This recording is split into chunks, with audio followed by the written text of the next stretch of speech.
ಎಲ್ಲರಿಗೂ ನಮಸ್ಕಾರ. Anand audio celebrity podcast ನ ವಿಶೇಷ ಕಾರ್ಯಕ್ರಮಕ್ಕೆ ಪ್ರೀತಿಯ ಸ್ವಾಗತ. ಆಷಾಢ ಮಾಸ ಮುಗಿದ ಮೇಲೆ ಶ್ರಾವಣ ಮಾಸ ಬರುತ್ತೆ. ಸೊ ಶ್ರಾವಣ ಮಾಸದ ಮೊದಲನೇ ಹಬ್ಬ ಶ್ರೀ ವರಮಹಾಲಕ್ಷ್ಮಿ ವ್ರತ. ಈ ಹಬ್ಬದ ನಿಯಮಗಳನ್ನ ತಿಳಿಸ್ಕೊಡೋದಕ್ಕೆ ನಮ್ಮ ಜೊತೆ ಇವತ್ತು ಗುರುಜಿ ಆದಂತಹ ಡಾಕ್ಟರ್ ಪರಿಮಳ್ ಆಚಾರ್ಯ ಅವರಿದ್ದಾರೆ. ಸೊ ಈ ಹಬ್ಬದ ಬಗ್ಗೆ ಸಾಕಷ್ಟು ಮಾಹಿತಿಗಳನ್ನ ಪಡೆಯೋಣ. ನಮಸ್ತೆ ಸರ್, ಸ್ವಾಗತ. ಗುರುಭ್ಯೋ ನಮಃ. ಸರ್ವಮಂಗಳ ಮಂಗಲ್ಯೆ ಶಿವೆ ಸರ್ವಾದ ಸಾಧಿಕೆ ಶರಣ್ಯೇ ತ್ರ್ಯಂಬಕೆ ಗೌರಿ ನಾರಾಯಣೀ ನಮಸ್ತುತೆ.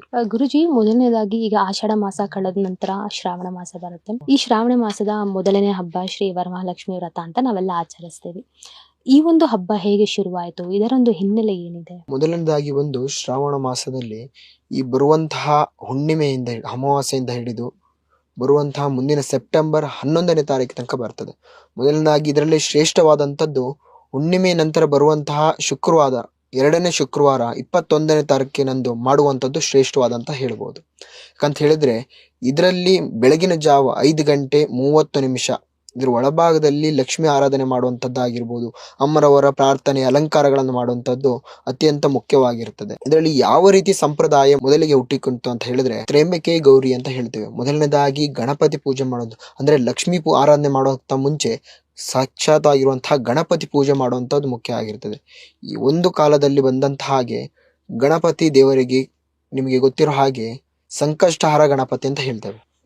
ಆ ವಿಚಾರದಲ್ಲಿ ನೋಡೋದಾದ್ರೆ ಸ್ವತಃ ವರಮಹಾಲಕ್ಷ್ಮಿ ಕನಸಿನಲ್ಲಿ, ಗಣಪತಿಯ ಕನಸಿನಲ್ಲಿ ಬರುವಂತದ್ದು. ಯಾಕಂತ ಹೇಳಿದ್ರೆ ಮನುಷ್ಯನ ರೂಪದಲ್ಲಿ ಇದ್ದಂತಹ ಗಣಪತಿ ಸ್ವತಃ ಯಾವುದೇ ರೀತಿಯಂತಹ ದೇವರಲ್ಲ, ಸ್ವತಃ ಬಂದಂತಹ ಒಂದು ಬಡವನ ಮನಸ್ಸಿನಲ್ಲಿ ಬರುವಂತದ್ದು. ಮನಸ್ಸಿನಲ್ಲಿ ಬಂದು ವರಮಹಾಲಕ್ಷ್ಮಿ ಪೂಜೆ ಆಗಿ ಬರುವಂತ ಶ್ರಾವಣದಲ್ಲಿ ಆರಾಧನೆ ಮಾಡಬೇಕು, ಪ್ರಪಂಚದಲ್ಲಿ ಎಲ್ಲರ ಮನೆಯಲ್ಲೂ ಕೂಡ ನಾನು ನೆಲೆಸಬೇಕು ಅಂತ ಬೇಡಿಕೊಳ್ಳುತ್ತಾರೆ.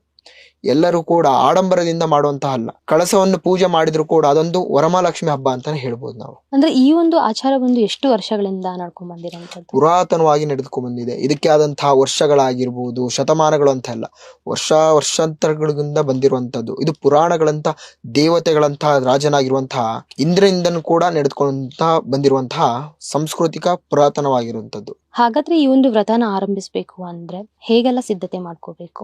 ಈ ವ್ರತನ ಮಾಡಬೇಕು ಅಂತ ಹೇಳಿದ್ರೆ ಮುಖ್ಯವಾಗಿ ಮುಟ್ಟಾಗಿರುವಂತದ್ದಾಗಿರ್ಬೋದು, ಸೂತ್ಕದ ಸಮಯಗಳಿದ್ರೆ ಯಾವುದೇ ಕಾರಣಕ್ಕೂ ಕೂಡ ಮಾಡ್ಲಿಕ್ಕೆ ಹೋಗಬಾರ್ದು. ಇದಕ್ಕೆ ಮಾಡಬೇಕಾಗಿರುವಂತ ಸಮಯಗಳಂತ ಇರ್ತದೆ.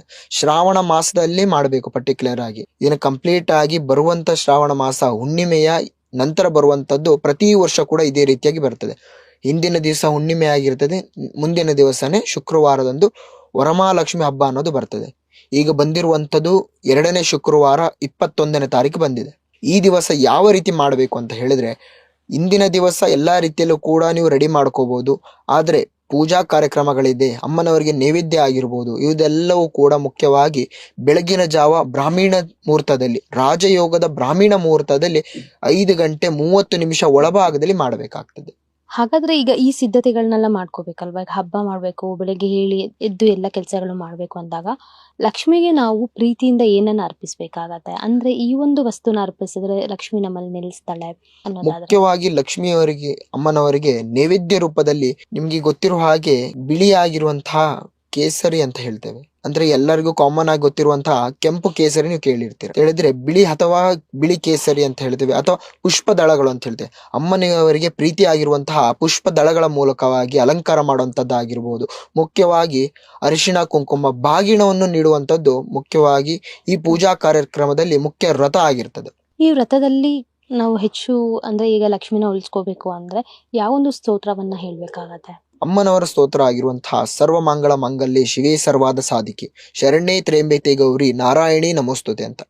ಈ ಮಂತ್ರದಲ್ಲಿ ಅಮ್ಮನವರನ್ನ ಹೋಲಿಸ್ಕೋದಕ್ಕಿಂತ ನಮ್ಮ ಮನೆಯಲ್ಲಿರುವಂತಹ ದುಷ್ಟಶಕ್ತಿಗಳಾಗಿರ್ಬೋದು ಎಲ್ಲವೂ ಕೂಡ ನಿವಾರಣೆ ಆಗಬೇಕು. ನಮ್ಮ ಮನೆಯಲ್ಲಿರುವಂತಹ ನೀಚ ದ್ರೋಹಗಳಾಗಿರ್ಬೋದು, ಕಷ್ಟಗಳಾಗಿರ್ಬೋದು, ಸಾಲ ಬಾಧೆಗಳಾಗಿರ್ಬೋದು, ಇವೆಲ್ಲವೂ ಕೂಡ ತಳ್ಳೋದಕ್ಕೋಸ್ಕರ ಈ ಅಮ್ಮನವರ ಪೂಜಾ ಕಾರ್ಯಕ್ರಮ ಮಾಡೋದು.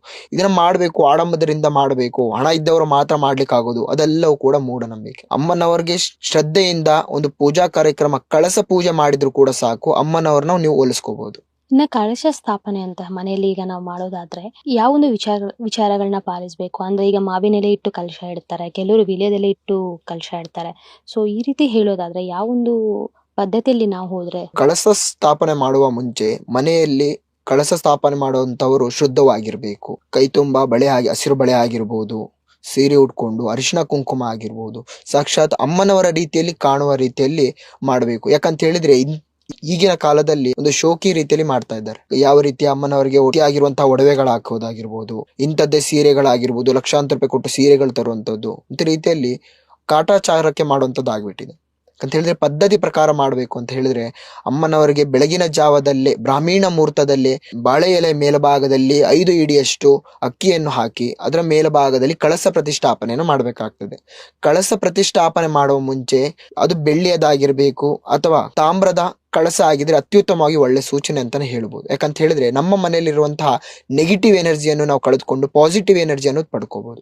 ಯಾಕಂತ ಹೇಳಿದ್ರೆ ಅದರೊಳಗೆ ತುಂಬುವಂತಹ ನೀರು ಶುದ್ಧವಾಗಿರೋದು ನಮ್ಮ ಜೀವನದಲ್ಲಿರುವಂತಹ ಒಂದು ಜೀವದ ಮಹಾತ್ಮೆ ಅಥವಾ ಶಾಂತಿಯ ಮಹಾತ್ಮೆ ಅಂತಾನೆ ಹೇಳ್ಬೋದು. ನೀರು ಶುದ್ಧವಾಗಿರುವಂತಹ ನೀರು. ಮತ್ತೆ ಆ ಕಳಸದಲ್ಲಿ ಒಂದಿಷ್ಟು ವಸ್ತುಗಳನ್ನು ಹಾಕೋದ್ರಿಂದ ಮನಸ್ಸಿಗೆ ಸುಖ, ಶಾಂತಿ, ನೆಮ್ಮದಿ ಅನ್ನೋದು ನಾವು ಪಡ್ಕೋಬಹುದು. ಹಾಗೆ ಅಮ್ಮನವರಿಗೆ ಸಂತೋಷ ಕೂಡ ನಾವು ಪಡಿಸಬಹುದು. ಯಾವ ಯಾವ ವಸ್ತುಗಳು ಅಂತ ಹೇಳಿದ್ರೆ ಮೊದಲನೇದಾಗಿ ಕಂಕಣ ಭಾಗ್ಯದಲ್ಲಿ ಬರುವಂತಹ ಅರಿಶಿಣದ ಕೊಂಬು, ಮತ್ತೆ 1 ಇಡಿ ಅಕ್ಕಿ, ಅರಿಶಿಣ ಕುಂಕುಮ, ಜಾಪತ್ರೆ, ಮತ್ತೆ ಒಂದಿಷ್ಟು ಬಳೆ, ಹಲವು ವಸ್ತುಗಳನ್ನು ಹಾಕೋದ್ರಿಂದಾಗಿ ಅಮ್ಮನವರಿಗೆ ಸಂತೋಷ ಪಡಿಸಬಹುದು. ಅದಕ್ಕೆ ಸಾಕ್ಷಾತ್ ಮೊದಲನೆಯ ಹಬ್ಬದಲ್ಲಿ ಮೊದಲನೆಯ ಹಂತ ಅಂತಾನೆ ಹೇಳ್ಬೋದು. ದೇವರಿಗೆ ನೈವೇದ್ಯ ಅಂತ ಮಾಡೋದಾದ್ರೆ ಯಾವೆಲ್ಲ ಒಂದು ತಿಂಡಿ ತಿನಿಸುಗಳಲ್ಲಿ ದೇವರಿಗೆ ನೈವೇದ್ಯ ಮಾಡಿದ್ರೆ ಶ್ರೇಷ್ಠ?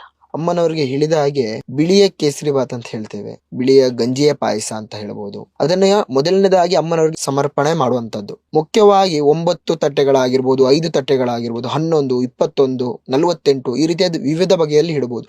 ಮುಖ್ಯವಾಗಿ ಈ ವಸ್ತುಗಳನ್ನು ಇಡ್ಲೇಬೇಕು ಅಂತ ಹೇಳೋದಾದ್ರೆ ಬಾಗಿಣ ಅಂತ ಹೇಳ್ಬೋದು. ಅಮ್ಮನವರಿಗೆ ಪ್ರಿಯವಾಗಿರುವಂತದ್ದು, ಹೆಣ್ಣು ಮಕ್ಕಳಿಗೆ ಸೌಭಾಗ್ಯ ಕೊಡುವಂತದ್ದು ಅರಿಶಿಣ ಕುಂಕುಮ ಆಗಿರ್ಬೋದು, ಸೀರೆ ಆಗಿರ್ಬೋದು ಅಥವಾ ಬಳೆ ಆಗಿರ್ಬೋದು. ಇವೆಲ್ಲವೂ ಕೂಡ ಹೆಣ್ಣು ಮಕ್ಕಳಿಗೆ ಸೌಭಾಗ್ಯ ತರುವಂತದ್ದು, ಅಮ್ಮನವರ ಮುತ್ತೈದೆಯನ್ನು ಕಾಪಾಡುವಂತದ್ದು ಈ ಕಂಕಣ ಭಾಗ್ಯ ಅಂತ ಹೇಳ್ತೇವೆ. ಇವೆಲ್ಲವೂ ಕೂಡ ಅಮ್ಮನವರಿಗೆ ಸಮರ್ಪಣೆ ಮಾಡುವಂತದ್ದು. ಇನ್ನ ಈ ಹಬ್ಬದಲ್ಲಿ ಇವಾಗ ನಾವು ಮನೆಯಲ್ಲಿ ಹಬ್ಬ ಮಾಡ್ತಿರ್ತೀವಿ ಅಂದ್ರೆ, ಲಕ್ಷ್ಮಿನ ಕೂರಿಸಿರ್ತೀವಿ ಅಂದ್ರೆ ಅಕ್ಕಪಕ್ಕದವ್ರನ್ನೆಲ್ಲ ಕರೆದು ಅರಿಶಿಣ ಕುಂಕುಮ ಕೊಡುವಂತ ಶಾಸ್ತ್ರ ನಡೆಯುತ್ತೆ.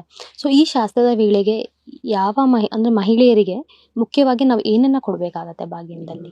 ಮುಖ್ಯವಾಗಿ ಅವ್ರಿಗೆ ಇಷ್ಟ ಬಂದದ್ದು ಕೊಡೋದು ಸಪರೇಟ್ ಆಗಿರ್ತದೆ. ಮುಖ್ಯವಾಗಿ ಎಲೆ ಅಡಿಕೆ, ಅರಿಶಿಣ ಕುಂಕುಮ, ಒಂದಿಷ್ಟು ಬಳೆ, ಇದನ್ನ ಒಂದು 7 ರಿಂದ 9 ಜನ ಅಥವಾ 11 ಜನ ಮುತ್ತೈದರಿಗೆ ಕೊಡುವಂಥದ್ದು, ಅವ್ರಿಗೆ ಸಂತೋಷ ಮಾಡಿ ಊಟ ಉಪಚಾರಗಳನ್ನು ಮಾಡಿ ಕಳಿಸುವಂಥದ್ದು ಅವರಿಗೆ ಮನಸ್ಸಿಗೆ ಸುಖ, ಶಾಂತಿ, ನೆಮ್ಮದಿ ಅನ್ನೋದು ಕೊಡ್ತದೆ. ಅಥವಾ ಅವರ ಮನಸ್ಪೂರ್ವಕವಾಗಿ ಅವ್ರು ನಿಮಗೆ ಆಶೀರ್ವಾದ ಮಾಡುವಂಥದ್ದು, ಇವೆಲ್ಲವೂ ಕೂಡ ಅಮ್ಮನವರ ಕಡೆಯಿಂದ ಬರುವಂತಹ ಸೂಚನೆಗಳಾಗಿರ್ತದೆ. 9, 7, 11, 21 ಮುತ್ತೈದರನ್ನು ಕರ್ಕೊಂಡ್ಬರುವಂಥದ್ದು ಅತ್ಯಂತ ಮುಖ್ಯವಾಗಿರ್ತದೆ. ಈ ವ್ರತದಲ್ಲಿ ಇದು ಕೂಡ ಒಂದು ಮುಖ್ಯ ಅಂಶ ಅಂತ ಹೇಳ್ಬೋದು. ಇನ್ನ ಲಕ್ಷ್ಮಿ ಮನೆಯಲ್ಲಿ ಕೂರಿಸ್ಬೇಕಾದ್ರೆ ಅದರದೇ ಆದಂತ ನಿಯಮಗಳಿರುತ್ತೆ. ಸೊ ಆ ಒಂದು ನಿಯಮ ಬಗ್ಗೆ ನಮ್ಗೆ ತಿಳಿಸ್ಕೊಡ್ತಾರೆ. ಹೇಗೆ ಶುರು ಮಾಡ್ಬೇಕು, ಹಾಗೆ ದೇವ್ರನ್ನ ಈಗ ಮತ್ತೆ ನಾವು ವಾಪಸ್ ತೆಗಿತಾ ಇದೀವಿ ಅಂದಾಗ ಹೇಗೆ ನಾವು ಆ ದೇವರನ್ನ ಯಾವ ರೀತಿ ಶುರು ಮಾಡೋದು ಅಂತ ಮೊದಲನೇದಾಗಿ ಹೇಳೋದಾದ್ರೆ, ಬ್ರಾಹ್ಮೀಣ ಮುಹೂರ್ತದಲ್ಲಿ ಈಗ ಬರುವಂತಹ ರಾಜಯೋಗ ಬ್ರಾಹ್ಮೀಣ ಮುಹೂರ್ತದಲ್ಲಿ ಎಲ್ಲ ರೀತಿಯಲ್ಲಿ ಸಿದ್ಧತೆಗಳನ್ನು ಮಾಡಿಕೊಂಡು ಏನಿದೆ 5 ಗಂಟೆ 30 ನಿಮಿಷ ಒಳಭಾಗದಲ್ಲಿ ಪೂಜಾ ಕಾರ್ಯಕ್ರಮ ಮುಗಿಸ್ಬೇಕು. ಮೊದಲನೇದಾಗಿ ಯಾವ ರೀತಿ ಅಂತ ಕಳಸ ಪ್ರತಿಷ್ಠಾಪನೆ ಮಾಡ್ಬೇಕು. ಮೊದಲಿಗೆ ಕಳಸ ಪ್ರತಿಷ್ಠಾಪನೆ ಮಾಡುವಂಥದ್ದು ಮುಖ್ಯವಾಗಿರುವಂತಹ ವ್ರತ ಅಂತಾನೆ ಹೇಳ್ಬೋದು. ಮತ್ತೆ ಎಲ್ಲರೂ ಕೂಡ ಒಂದು ಮುಕ್ಕುಡಗಳಾಗಿರ್ಬೋದು, ಬೆಳ್ಳಿಯ ಮುಕ್ಕುಡಗಳಾಗಿರ್ಬೋದು, ಅದಕ್ಕೆ ಅಲಂಕಾರ ಮಾಡುವಂಥದ್ದು ಮುಖ್ಯವಾಗಿ ಜಾಸ್ತಿ ಮಾಡುವಂಥದ್ದು. ಮುಖ್ಯವಾಗಿ ಏನು ಮಾಡಬೇಕು ಅಂತ ಹೇಳಿದ್ರೆ 2 ಗಜಗಳಿರುವಂತಹ ಅಮ್ಮನವರಿಗೆ ಅಭಿಷೇಕ ರೂಪದಲ್ಲಿರುವಂತಹ ಆ ಕಡೆ ಈ ಕಡೆ ಇರುವಂತಹ ಗಜಗಳಿರುವಂತಹ ಫೋಟೋವನ್ನು ಹಿಂಭಾಗದಲ್ಲಿ ಇಟ್ಟು ಪೂಜೆ ಮಾಡಬೇಕು. ಲಕ್ಷ್ಮೀ ಪೂಜೆ ಮಾಡುವ ಮೊದಲು ಗಣಪನ ಪೂಜೆ ಮಾಡುವಂಥದ್ದು ಮುಖ್ಯವಾದಂತಹ ಕೆಲಸ ಅಥವಾ ಮುಖ್ಯವಾದಂತಹ ವ್ರತ ಅಂತಾನೆ ಹೇಳ್ಬೋದು. ಯಾವ ರೀತಿ ನಿಮ್ಮ ಬಳಿ ಗಣಪತಿಯ ಮೂರ್ತಿ ಅಥವಾ ಫೋಟೋ ಇಲ್ಲ ಅಂತ ಹೇಳಿದ್ರೆ ಒಂದಿಷ್ಟು ಸಗಣಿಯನ್ನು ತೆಗೆದುಕೊಂಡು ಬಂದು, ಇದನ್ನ ಬ್ರಾಹ್ಮಣ ಮುಹೂರ್ತದ ಒಳಭಾಗದಲ್ಲಿ ಸಗಣಿಯನ್ನು ತರಬೇಕು. ಯಾವಾಗ ಬೇಕಾಗ ಗರಿಕೆ ತರುವಂಥದ್ದು, ಸಗಣಿ ತರುವಂಥದ್ದು, ಗೋಮೂತ್ರ ತರುವಂಥದ್ದು ಮಾಡಬಾರದು. ಇದನ್ನೆಲ್ಲ ಬ್ರಾಹ್ಮಣ ಮುಹೂರ್ತದ ಒಳಭಾಗದಲ್ಲಿ ಮಾಡಬೇಕು. ಒಮ್ಮೊಮ್ಮೆ 6 ಗಂಟೆ ಒಳಭಾಗದಲ್ಲಿ ಮಾಡಿದ್ರು ಕೂಡ ಸೂಕ್ತನೇ ಇರ್ತದೆ. ಈಗ ಬರುವಂಥದ್ದು ರಾಜಯೋಗ ಬ್ರಾಹ್ಮಣ ಮುಹೂರ್ತದಲ್ಲಿ ಮಾಡಬೇಕು. ಒಂದಿಷ್ಟು ಸಗಣಿ ಉಂಡೆಯನ್ನು ಮಾಡಿಕೊಂಡು ಅದರ ಒಳಭಾಗದಲ್ಲಿ ಒಂದು 11 ರಿಂದ 21 ಗರಿಕೆ ಕಡ್ಡಿಯನ್ನು ಇಟ್ಟು ಅದಕ್ಕೆ ಮೊದಲನೇ ಪೂಜೆಯನ್ನು ಮಾಡಿ ನಂತರ ಅದಕ್ಕೆ ಆದಂತಹ ಕಾಯಿ ಸಮರ್ಪಣೆ ಮಾಡಬೇಕಾಗ್ತದೆ. ನಂತರ ಅಮ್ಮನವರ ಪೂಜೆ ಮಾಡಬೇಕು. ಇದು ಮುಖ್ಯವಾಗಿರುವಂತದ್ದು. ಅಮ್ಮನವರು ಜೋಡಿ ಅಮ್ಮನವರನ್ನ ಇಡಬೇಕಾಗ್ತದೆ. ನೀವು ಮುಂಭಾಗದಲ್ಲಿ ಅಮ್ಮನವರನ್ನ ಕೂರಿಸಿದ್ರು ಕೂಡ ಹಿಂಭಾಗದಲ್ಲಿ ಒಂದು ಸಣ್ಣದಾಗಿರುವಂತಹ ಗಜಹಸ್ತ ಇರುವಂತಹ ಫೋಟೋವನ್ನು ಇಡ್ಲಿಕ್ಕೆ ಬೇಕಾಗ್ತದೆ. ಇದು ಮುಖ್ಯವಾದಂತಹ ವ್ರತ ಆಗಿರ್ತದೆ. ಹಾಗೆ ಇದಕ್ಕೆ ಆದಂತಹ 2 ತುಪ್ಪದ ದೀಪವನ್ನು ಹಚ್ಚಬೇಕಾಗ್ತದೆ. ಇದನ್ನ ನೀವು ಕಂಪ್ಲೀಟ್ ಆಗಿ ಅಮ್ಮನವರನ್ನ ಹೊರಪಡಿಸುವ ತನಕ ಕೂಡ ಇಡಬೇಕಾಗ್ತದೆ. ಈ ನೀವು ತುಪ್ಪದ ದೀಪ ಯಾವ ರೀತಿ ನೋಡ್ಕೋತೀರಾ, ನಿಮ್ಮ ವ್ರತ ಅಷ್ಟು ಚೆನ್ನಾಗಿ ನಡೆದುಕೊಂಡು ಹೋಗ್ತದೆ. ನಂತರ ಅಮ್ಮನವರ ಕೂರಿಸಿದ ನಂತರ ಮುಂಭಾಗದಲ್ಲಿ ಗಲೀಜಾಗಿದೆ, ಕಸ ಗುಡಿಸಬೇಕು, ಇದೆಲ್ಲವೂ ಕೂಡ ಮಾಡ್ಲಿಕ್ಕೆ ಹೋಗಬಾರ್ದು. ಮುಖ್ಯವಾಗಿ ಅಮ್ಮನವರು ಕೂರಿಸಿದಾಗ ನೀವು ಬಟ್ಟೆಯಲ್ಲಿ ಸ್ವಚ್ಛ ಮಾಡ್ಕೋಬಹುದು. ಯಾವುದೇ ರೀತಿಯಂತ ಪರಿಕೆ ಆಗಿರ್ಬೋದು, ಮನೆಯಲ್ಲಿರುವಂತ ಕಸ ಆಗಿರ್ಬೋದು, ಅಥವಾ ಹಣ ಆಗಿರ್ಬೋದು, ಯಾವುದೇ ಕಾರಣಕ್ಕೂ ಕೂಡ ಬೇರೆಯವರಿಗೆ ಸಾಲ ರೂಪದಲ್ಲಿ ಕೊಡುವಂಥದ್ದು, ಇವೆಲ್ಲವೂ ಕೂಡ ಮಾಡ್ಲಿಕ್ಕೆ ಹೋಗ್ಬಾರ್ದು. ಯಾಕಂತ ಹೇಳಿದ್ರೆ ಅಮ್ಮನವರನ್ನು ನಾವೇ ಹೊರಗೆ ಕಳಿಸುವಂಥದ್ದು. ಯಾಕಂತ ಹೇಳಿ ನಾವು ಮಾಡ್ತಾ ಇರುವಂತದ್ದೇ ಹಣಕಾಸಿನಗೋಸ್ಕರ, ನೆಮ್ಮದಿಗೋಸ್ಕರ ಅಂತ ಮಾಡ್ತಾ ಇರುವಂತಹ ವ್ರತ ಇದು. ಯಾವುದೇ ಕಾರಣಕ್ಕೂ ಕೂಡ ಹಣಕಾಸಿನ ವಿಚಾರ, ಸಾಲಗಳಾಗಿರ್ಬೋದು, ಅಥವಾ ಮನೆಯಲ್ಲಿರುವಂತಹ ಕಸಗಳಾಗಿರ್ಬೋದು, ಹಳೆಯ ವಸ್ತುಗಳಾಗಿರ್ಬೋದು, ಇವೆಲ್ಲವೂ ಕೂಡ ಆಚೆಗೆ ತೆಗೆದುಕೊಂಡು ಹೋಗಬಾರದು. ಇನ್ನು ಅರಿಶಿನ ಕುಂಕುಮ ಕೊಡೋ ಟೈಮಲ್ಲಿ ದಕ್ಷಿಣೆ ಇಟ್ಟು ಕೊಡ್ತಾರೆ ಕೆಲವೊಬ್ರು, 11 ರೂಪಾಯಿ, 21 ರೂಪಾಯಿ. ಸೊ ಆ ರೀತಿ ಕೊಡ್ಬೋದಾ? ಹಾಗಾದ್ರೆ ದಕ್ಷಿಣೆ ಕೊಡುವಂತದ್ದು ದೊಡ್ಡದಲ್ಲ. ಯಾಕಂತ ಹೇಳಿದ್ರೆ ಅದು ಅಮ್ಮನವರಿಗೆ ನಾವು ಕೊಡುವಂತದ್ದು, ಮುತ್ತೈದರನ್ನ ನಾವು ಕರೆದು ಕೊಡುವಂತದ್ದು, ಅಮ್ಮನವರಿಗೆ ಸಮರ್ಪಣೆ ಮಾಡಿದ ರೀತಿಯಲ್ಲಿ ಆಗ್ತದೆ. ಮುಖ್ಯವಾಗಿ ಅರಿಶಿನ ಕುಂಕುಮ, ಒಂದಿಷ್ಟು ಹೂ, ಯಾಕಂತ ಹೇಳಿದ್ರೆ ಅಮ್ಮನವರಿಗೆ ಪ್ರಿಯವಾಗಿರುವಂತದ್ದು ಪುಷ್ಪದಳಗಳು, ಒಂದಿಷ್ಟು ಹೂ, ಎಲ್ಲಿ ಅಡಿಕೆ ಕೊಟ್ರೆ ಸಾಕು ಅಂತ ಹೇಳ್ತಾನೆ. ಅದರ ಮೇಲೆ ಕಾಣಿಕೆ ಕೊಡುವಂತದ್ದು ತಪ್ಪಲ್ಲ, ಕೊಡಬಹುದು, ಅವರ ಇಚ್ಛೆ ಅದು. ಮುಖ್ಯವಾಗಿ ಎಲೆ, ಅಡಿಕೆ, ಒಂದಿಷ್ಟು ಪುಷ್ಪದಳಗಳು ಕೊಡುವಂತದ್ದು ನಿಯಮ. ಎಷ್ಟು ದಿನಗಳ ಕಾಲ ಈ ದೇವರನ್ನ ನಾವು ಮನೇಲಿ ಇಟ್ಕೋಬಹುದು? ಕೆಲವರು 1 ದಿವಸಕ್ಕೆ ತೆಗಿತಾರೆ, ಇನ್ನು ಕೆಲವರು 3 ದಿವಸ, 5 ದಿವಸ. ಸೊ ಹೇಗೆ ಅಂಡ್ ಈ ವಿಚಾರಗಳು ಹೇಗೆ ನಾವು ಪಾಲಿಸಬೇಕು? ಈಗ 3 ದಿವಸಕ್ಕೆ ನಾವು ತೆಗಿತೀವಿ ಅಂದಾಗ ಹೇಗೆಲ್ಲ ನಾವು ಮನೆಯನ್ನ ಇಟ್ಕೋಬೇಕಾಗತ್ತೆ? ಅದರ ಒಂದು ನಿಯಮ ಏನಿರುತ್ತೆ? ಮುಖ್ಯವಾಗಿ ನೀವು ಅಮ್ಮನವರ ವ್ರತ ಮಾಡ್ತಾ ಇದ್ದೀರಾ ಅಂತ ಹೇಳಿದ್ರೆ, ವ್ರತಕ್ಕೂ ಮುಂಚೆ ಒಂದು 3-5 ದಿವಸಗಳ ಕಾಲ ಮನೆಯೆಲ್ಲ ಪೂರ್ತಿಯಾಗಿ ಸ್ವಚ್ಛ ಮಾಡ್ಕೋಬೇಕು. ಅಥವಾ ಮನೆಯಲ್ಲಿ ಮುಟ್ಟಾದವರಾಗಿರ್ಬೋದು, ಮನೆಯಲ್ಲಿ ಯಾವುದೇ ರೀತಿಯಾದಂತಹ ಸಾವಿನ ಸುದ್ದಿ ಇದ್ರೆ, ಯಾವ ಸುದ್ದಿ ಮುಂದೆ ಬರ್ತಾ ಇದೆ ಅಂತ ಹೇಳಿದ್ರು ಕೂಡ ನೀವು ಅಮ್ಮನವರ ವ್ರತ ಮಾಡ್ಲಿಕ್ಕೆ ಹೋಗ್ಲೇಬಾರದು. ಮುಂದಿನ ವರ್ಷ ಆಗಿರ್ಬೋದು, ಬರುವಂತ ಸಮಯದಲ್ಲಿ ಮಾಡ್ಬೇಕಾಗ್ತದೆ. ಯಾಕಂತ ಹೇಳಿದ್ರೆ ಈ ವರ್ಷದಲ್ಲಿ ಬಂದಿರುವಂತದ್ದು ಆಗಸ್ಟ್ 13ರಿಂದ ಸೆಪ್ಟೆಂಬರ್ 11 ತನಕ ಬಂದಿದೆ. ಈ ಸಮಯದಲ್ಲಿ ನೀವು ಯಾವಾಗ ಬೇಕಾದ್ರೂ ಮಾಡ್ಬೋದು. ಗೊತ್ತಾಗ್ತಿಲ್ಲ? ಕಂಪ್ಲೀಟ್ ಆಗಿ ಅಮ್ಮನವರ ವ್ರತ ಮಾಡ್ಬೇಕು ಅಂತ ಹೇಳಿದ್ರೆ ಶ್ರದ್ಧೆ, ನೀತಿ, ನಿಯಮಗಳು ಮುಖ್ಯವಾಗಿ ಪಾಲನೆ ಮಾಡಬೇಕು. ಈ ಪಾಲನೆ ಮಾಡೋದ್ರಿಂದ ಆಗ್ಲೇ ನಿಮ್ಮ ಮನೆಯಲ್ಲಿರುವಂತಹ ದುಷ್ಟಶಕ್ತಿಗಳಾಗಿರ್ಬೋದು, ನಿಮಗೆ ಇರುವಂತಹ ಮಾಂತ್ರಿಕ ಪ್ರಯೋಗಗಳಾಗಿರ್ಬೋದು, ಹಣಕಾಸಿನ ಸಾಲ ಬಾಧೆಗಳಾಗಿರ್ಬೋದು, ಎಲ್ಲವೂ ಕೂಡ ನಿವಾರಣೆ ಆಗ್ಲಿಕ್ಕೆ ಒಂದು ಸೂಕ್ತವಾಗಿರುವಂತಹ ಪ್ರಯೋಗ ಅಂತಾನೆ ಹೇಳ್ಬೋದು. ಇನ್ನು ನಾ ಕೇಳಿದ ಹಾಗೆ, ಇನ್ನು 3 ದಿನಗಳ ನಂತರ ಅವರು ಲಕ್ಷ್ಮಿನ ಅವರು ಪಡಿಸ್ತಿದ್ದಾರೆ ಅಂದ್ರೆ, ಸೊ ಮನೆಯಲ್ಲಿ ಹೇಗೆಲ್ಲ ಪೂಜೆಗಳು ಮಾಡ್ಬೇಕಾಗತ್ತೆ ಆ 3 ದಿವಸ? ನಾನು ಹೇಳಿದ್ನಲ್ಲ, ಮೊದಲನೇ ಹೇಳಿದ ಹಾಗೆ ತುಪ್ಪದ ದೀಪ ಹಚ್ಚುವಂಥದ್ದು ಮೊದಲನೆಯ ವ್ರತ ಅಂತ ಹೇಳ್ಬೋದು. ಯಾಕಂತ ಹೇಳಿದ್ರೆ ನಾವು ಅದನ್ನ ನೋಡ್ಲಿಕ್ಕೆ ಆಗ್ತದೆ, ನಮ್ಮ ಮನೆಯಲ್ಲಿ ಯಾವುದೇ ರೀತಿಯಿಂದ ತೊಂದರೆಗಳಿಲ್ಲ ಅಂತ ಹೇಳಿದ್ರೆ 3 ದಿವಸ, 5 ದಿವಸ, 9 ದಿವಸಗಳು ಕೂಡ ನಾವು ಪ್ರಾರ್ಥನೆಯನ್ನು ಮಾಡಬಹುದು. ಅದಕ್ಕೆ ಯಾವುದೇ ರೀತಿಯಾದಂತಹ ತೊಂದರೆಗಳಿಲ್ಲ. ಯಾಕಂತ ಹೇಳಿದ್ರೆ ಮಾಡುವಂತಹ ಶ್ರದ್ಧೆ, ಭಕ್ತಿ, ನಿಯಮಗಳು ಪಾಲನೆ ಮಾಡ್ತೇನೆ, ನನ್ನಲ್ಲಿರುವಂತಹ ನಾನು ನೋಡ್ಕೊಂತೇನೆ ಅಂತ ಹೇಳಿದ್ರೆ ನಾವು ಮಾಡ್ಲಿಕ್ಕೆ ಸಾಧ್ಯ. ನಾವು 1 ದಿನ ಮಾಡಬೇಕು, 9 ದಿನ ಮಾಡಬೇಕು, ಅದೆಲ್ಲ ಇಲ್ಲ. ನಿಯಮಗಳು ಪಾಲನೆ ಮಾಡಲಿ ನಮ್ಮ ಅನುಸಾರಗಳು, ನಮ್ಮ ಶಕ್ತಿ ಇದೆ ಅಂತ ಹೇಳಿದ್ರೆ ಮಾತ್ರ ಮಾಡ್ಲಿಕ್ಕೆ ಸಾಧ್ಯ. ಯಾಕಂತ ಹೇಳಿದ್ರೆ ಅಮ್ಮನವರ ವ್ರತ ಮಾಡುವಂಥದ್ದು ಸಾಮಾನ್ಯವಾಗಿ ಶ್ರದ್ಧೆಯಿಂದ ಮಾಡಬೇಕು. ಅಡೆತಡೆಗಳಂತದ್ದು ಅತಿಯಾಗಿ ಬರ್ತದೆ. ಯಾಕಂತ ಹೇಳಿದ್ರೆ ಜನರಿಗೆ ಆಲ್ಮೋಸ್ಟ್ ಗೊತ್ತಿರ್ತದೆ, ಮಾಡ್ಬೇಕು ಅಂತ ವರ್ಷಾಂತರ ಬಂದಿರ್ತಾರೆ, ಆದ್ರೆ ಮಾಡ್ಲಿಕ್ಕೆ ಆಗೋದಿಲ್ಲ.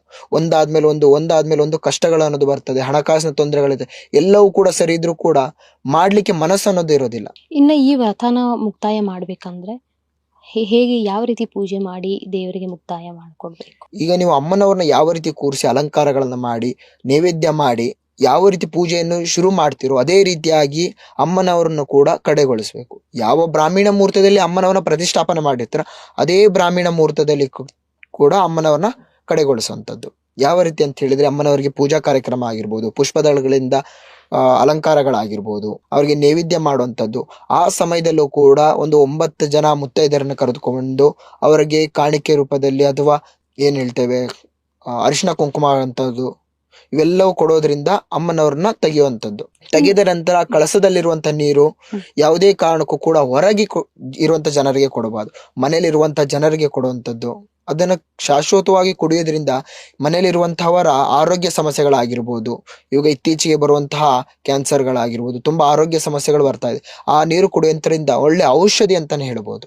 ಆ ಔಷಧಿ ಅಂತ ಯಾವ ರೀತಿ ಅಂತ ಹೇಳಿದ್ರೆ ನಾವು ಹಾಕಿರುವಂತಹ ಗಂಜಳಗಳಾಗಿರ್ಬೋದು, ಗಂಗಾಸ್ಥಳದ ನೀರಾಗಿರ್ಬೋದು, ಇದರಿಂದ ಅಮ್ಮನವರ ಪ್ರತಿಷ್ಠಾಪನೆ ಆಗಿರುವಂತಹ ನೀರು ನಮ್ಮ ಆರೋಗ್ಯದಲ್ಲಿರುವಂತಹ ವೈಮನಸ್ಸನ್ನೆಲ್ಲ ಕ್ಲಿಯರ್ ಮಾಡ್ತದೆ. ಇನ್ನ ನೋಡೋದಾದ್ರೆ ಆ ನೀರನ್ನ ಕೆಲವರು ಗಿಡಕ್ಕೆ ಚೆಲ್ತಾರೆ, ಸೊ ಅದು ಎಷ್ಟು ಸರಿ? ಹಾಗೆ ಉಳಿದಂತ ನೀರು ಶುದ್ಧವಾಗಿರುವಂತ ಗಿಡಕ್ಕೆ ಚೆಲ್ಲಬೇಕು. ಯಾಕಂತ ಹೇಳಿದ್ರೆ ತುಳಸಿ ಗಿಡ ಆಗಿರ್ಬೋದು, ತೆಂಗಿನ ಗಿಡ ಆಗಿರ್ಬೋದು, ಅಥವಾ ನೀವು ಹೇಳುವಂತ ಮನಿ ಪ್ಲಾಂಟ್ ಗಳಾಗಿರ್ಬೋದು, ಶುದ್ಧವಾಗಿರುವಂತ ಗಿಡಕ್ಕೆ ಹಾಕಬೇಕು. ಯಾವ್ದಾದ್ರು ರೋಡಲ್ಲಿ ಇರುವಂತ ಗಿಡಗಳಿಗೆ ಆ ರೀತಿ ಹಾಕುವಂತದ್ದಲ್ಲ. ಅಲ್ಲಿ ಆ ಜಾಗದಲ್ಲಿ ಯಾರು ಕೂಡ ಓಡಾಡಬಾರದು ಅಂತ ಜಾಗದಲ್ಲಿ ಹಾಕುವಂತದ್ದು ಸೂಕ್ತ.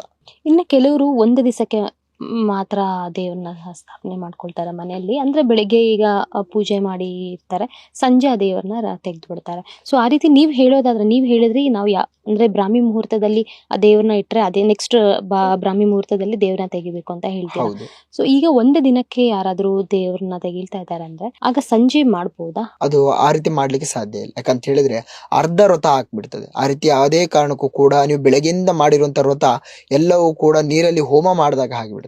ಯಾವ ರೀತಿಯಲ್ಲಿ ನಾವು ಪೂಜಾ ಕಾರ್ಯಕ್ರಮ ಮಾಡಿ ಅಮ್ಮನವರನ್ನ ಪ್ರತಿಷ್ಠಾಪನೆ ಮಾಡಿರ್ತೇವೆ, ಅದೇ ರೀತಿಯಲ್ಲಿ ಕೂಡ ಅಮ್ಮನವರನ್ನ ಹೊರಗಡಿಸುವಂಥದ್ದು. ಹಾಗಾದ್ರೆ ಸಂಜೆ ಟೈಮಲ್ಲಿ ಈ ಒಂದು ಯಾಕಂತ ಹೇಳಿದ್ರೆ ಅಮ್ಮನವರು ನಮ್ಮ ಮನೆ ಒಳಭಾಗದಲ್ಲಿ ಬರುವಂತದ್ದೇ ಸಾಯಂಕಾಲದ ವೇಳೆ. ಯಾಕಂತ ಹೇಳಿದ್ರೆ ಸಾಯಂಕಾಲದ ವೇಳೆ ಹೆಣ್ಣು ಮಕ್ಕಳು ಯಾರು ಮನೆಗೆ ಬಂತ ಹೇಳಿದ್ರೆ ಕಾಮನ್ ಆಗಿ ಹೇಳುವಂತದ್ದು ಅಮ್ಮನವರು ಬಂದ್ರು, ಲಕ್ಷ್ಮಿ ಬಂದ್ರು ಅಂತ ಹೇಳ್ತೇವೆ. ಅಳುವಂತದ್ದು ಯಾವುದೇ ಕಾರಣಕ್ಕೂ ಕೂಡ ಈ ರಥದಲ್ಲಿ ಮಾಡಬಾರದು.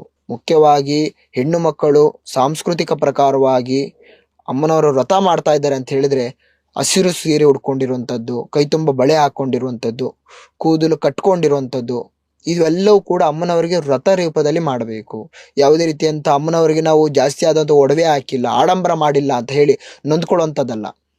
ಎಷ್ಟು ಆಗ್ತದೋ ಅಷ್ಟು ಮಾಡೋದ್ರಲ್ಲಿ ನಾವು ಸಂತೃಪ್ತರಾಗಬೇಕು. ಗುರುಜಿ, ನಮ್ಮ ಕಾರ್ಯಕ್ರಮಕ್ಕೆ ಬಂದು ನೀವು ಇಷ್ಟೆಲ್ಲ ಒಂದು ಮಾಹಿತಿನ ಕೊಟ್ಟಿದ್ದೀರಾ. ವರಮಹಾಲಕ್ಷ್ಮಿ ಹಬ್ಬ ವ್ರತ ಹೇಗೆ ನಡೆಸಬೇಕು ನಮಗೆ ಸಂಪೂರ್ಣವಾಗಿ ತಿಳಿಸ್ಕೊಟ್ಟಿದ್ದೀರಾ. ನಮ್ಮ ಕಾರ್ಯಕ್ರಮಕ್ಕೆ ಬಂದು ನಮ್ಗೆ ಇಷ್ಟೆಲ್ಲ ಮಾಹಿತಿ ಕೊಟ್ಟು ಧನ್ಯವಾದಗಳು. ನಮಸ್ಕಾರ ಗುರುಜಿ.